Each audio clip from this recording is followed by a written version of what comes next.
I heard a sinister statistic yesterday. By 2050 there will be more plastic in the ocean than there are fish. There are seabirds with guts full of plastics that are eating fish full of microplastics. There are whales drifting through the ocean swallowing so much waste that they can't eat, so they starve to death before washing up on our beaches full of garbage. Such a sight is a damning monument to our neglect of our planet, our poor stewardship and our addiction to packaging. The whales are dying, the fish and birds are dying. We are buying Evian, and shares in our own planetary demise. But what would a plastic-free world even look like?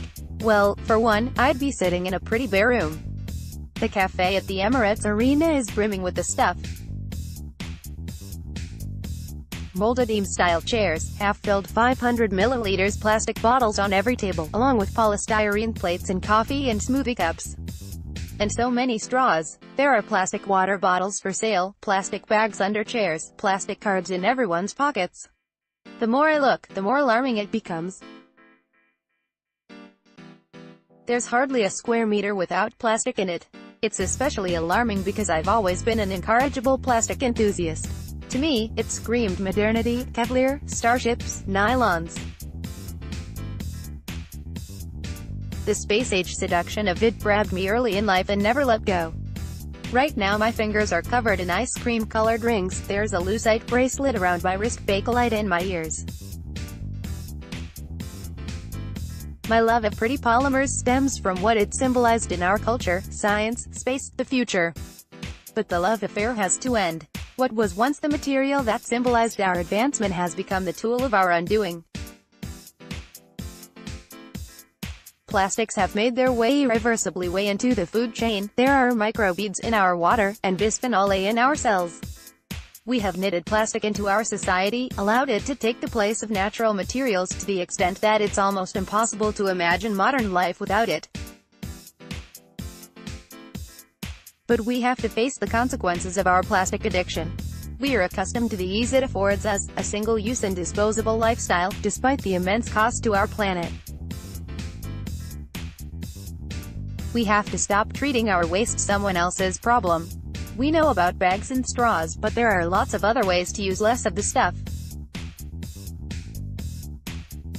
Here are a few of the simple switches you can make to shrink your plastic waste. 1. Drinks. Don't buy bottled water. Not only are you buying something that we're lucky enough to get from a tap for free, our water habit is contributing to the 1 million bottles purchased every day, a number that's going to rise by a fifth by 2021. And if you're buying takeout coffee, take your own cup. 2. Chocolate. If you have a sweet tooth like I do, you can make a simple swap to reduce your impact on the environment. Opt for paper-wrapped chocolate. The good thing is, these products are usually made by smaller confectionaires and have less sugar. You can feel smug on 3 fronts. 3. Teeth. How much does your dental habit cost you? Replacing brushes and mouthwash bottles adds up. You can switch to bamboo brushes, which not only look great in the bathroom but are kinder to your teeth, gums and the planet. You can leave the mouthwash where it is, too. The internet is full of simple, cheap and effective recipes for that. You can make them in minutes and store it in a glass bottle in your bathroom. 4. Periods. Periods already cost a fortune, but they don't have to cost the earth. Switching to a reusable menstrual cup or reusable, eco-sanitary towels is an easy way to cut down on your plastic consumption and landfill contribution over your lifetime. Plus, after just a few months you'll have saved what you would have spent on pads, and you'll never be without again. 5. Soap. We ditched shower gel and hand wash a while back in favor of a good old-fashioned bar of soap.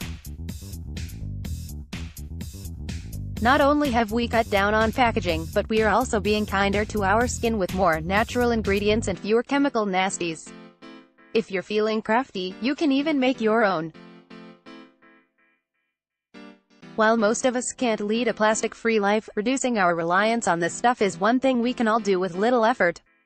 Faced with a mess that's too big to clean up, something has to change and fast. Why not make small changes you can stick to? When it comes to the environment, agnosticism isn't an option anymore. Lots of us doing a little is far better than occasional grand gestures.